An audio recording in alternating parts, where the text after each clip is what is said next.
Bonjour Charles Decamp. Bonjour Philippe, bonjour à tous. C'est votre journal des médias. Charles, qu'avez-vous au sommaire ce matin?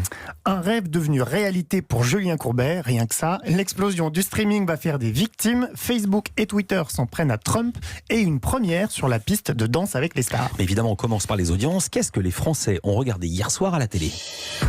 En tête, on retrouve TF1. La chaîne a lancé hier sa nouvelle série française, Grand Hôtel, avec Carole Bouquet.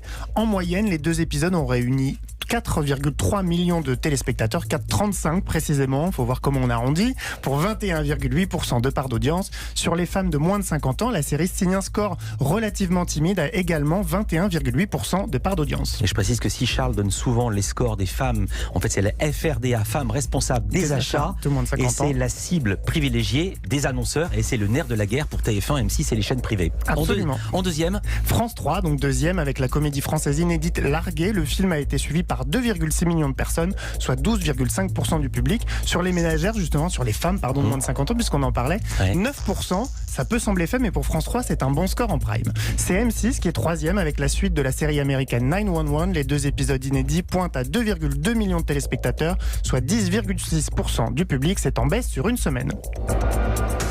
Culture Média. et on commence ce journal des médias avec la mort de certains services de streaming en 2024. Oui, le cabinet PricewaterhouseCoopers a publié cette semaine une étude sur le marché du streaming vidéo et les prédictions sont à la fois extrêmement favorables et terriblement pessimistes.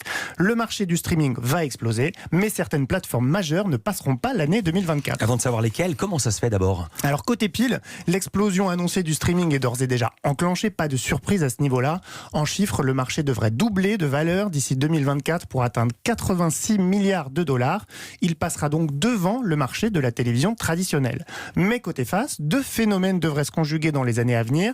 Les analystes leur ont trouvé 2 jolis petits noms. La fatigue de l'abonnement et l'apogée du portefeuille. Je vous ai traduit ça comme j'ai pu. En clair, les gens seront lassés de devoir s'abonner à un autre service de VOD et leurs finances personnelles les en empêcheront parfois. Je comprends très très bien ça. Alors qu'est-ce qui va se passer? Le cabinet part du principe que les téléspectateurs ne sont prêts à s'abonner qu'à 3 ou 4 services simultanément, pas plus. Ils devront donc choisir parmi une offre qui ne cesse de se diversifier. Par conséquent, PricewaterhouseCoopers prévoit des victimes, même parmi les mastodontes du secteur. Selon le rapport, l'époque du monopole de Netflix ne sera bientôt plus que de l'histoire ancienne et ceux qui s'en sortiront le mieux seront ceux qui proposent des packs. C'est une bonne nouvelle côté français pour Canal+, qui a d'ores et déjà lancé cette stratégie d'agrégateur de services en s'alliant avec OCS, Netflix et plus récemment Disney+.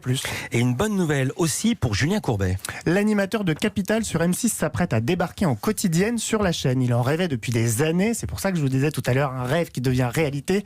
Il proposera une version télé de son émission de radio Ça peut vous arriver, qui est diffusée sur RTL depuis 20 ans.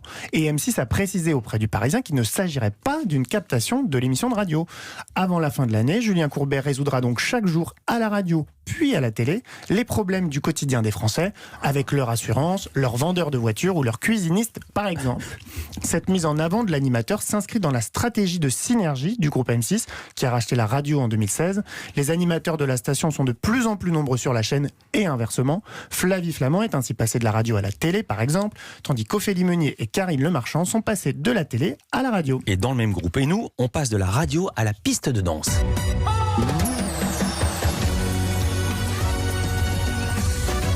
On passe au parquet de Danse avec les stars outre-Manche plus précisément. L'émission britannique Strictly Come Dancing s'apprête à accueillir son premier binôme de même sexe, puisque 2 femmes, une célébrité et une danseuse professionnelle, danseront ensemble cette saison. La championne de boxe Nicola Adams, médaillée d'or au JO de 2012 et 2016, va fouler le parquet avec une danseuse professionnelle dont on ne connaît pas encore l'identité. Elle a déclaré qu'elle avait conditionné sa participation à l'émission à l'accord de la BBC sur ce point. Et alors pourquoi vous nous en parlez ce matin? Pourquoi ça fait parler? Parce que c'est une première, mais aussi parce que ça fait longtemps que l'émission est pointée du doigt pour son conservatisme. Strictly Come Dancing, c'est le format original qui a donné naissance à toutes les déclinaisons de Danse avec les stars dans le monde.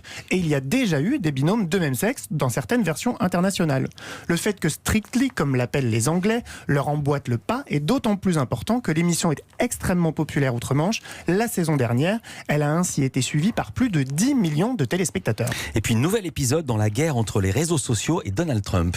Hier, Facebook et Twitter ont publié des avertissements au sujet d'un message publié par le président américain. Ce n'est pas la première fois, vous me direz, mais si Twitter s'est montré très proactif, dès le mois de mai, Facebook a mis beaucoup plus longtemps à agir. Et là, en l'occurrence, il disait quoi ces messages de Trump? Alors une fois de plus, il concernait le vote par correspondance que le président attaque avec virulence depuis des mois. Cette fois, le président a décidé d'encourager ses partisans à voter en personne pour la présidentielle et aussi à voter par correspondance. Avec beaucoup de majuscules dans son message, vous vous en doutez, il les a enjoints à renvoyer dès que possible leur bulletin de vote par courrier et à se diriger vers leur bureau de vote le jour du scrutin pour voir si leur vote avait été comptabilisé.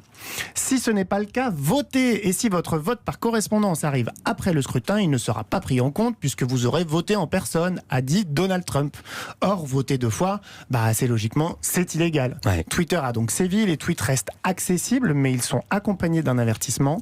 De son côté, Facebook a publié un correctif, je cite, « La fiabilité du vote par correspondance est historiquement établie et il devrait en être de même cette année. » Et puis Charles, vous terminez ce journal par une petite mise à jour. Mon père ne peut pas combattre. Je prendrai sa place. La semaine dernière, je vous parlais de Mulan, l'adaptation en prise de vue réelle du dessin animé de Disney. Le film était attendu dans les salles en mars, mais le Covid-19 a poussé le studio à décaler cette date à plusieurs reprises pour finalement décider de le sortir directement sur son service de streaming Disney+, ce 4 septembre. Mulan est donc disponible depuis aujourd'hui un peu partout dans le monde, sauf chez nous, car à l'étranger, en plus, je vois que vous êtes déçus, oui. Car à l'étranger, en plus de leur abonnement à Disney+, les fans de Mulan doivent débourser entre 20 et 30 euros environ pour accéder au long métrage. Mais en France, Disney a vite compris que ce type de stratégie ne fonctionnerait pas. Alors ici en France, est-ce qu'on sait finalement quand on pourra voir Mulan? Après avoir laissé planer le doute sur la date de sortie de Mulan dans l'Hexagone, Disney a finalement communiqué. Il faudra attendre le mois de décembre, juste avant Noël. Les pays où Mulan est actuellement payant pourront également le découvrir gratuitement. Dans les faits, les Français sont donc tout simplement privés de 3 mois d'une avant-première payante. Merci beaucoup Charles Decamps, on vous retrouve lundi pour un nouveau journal des médias. Bon week-end.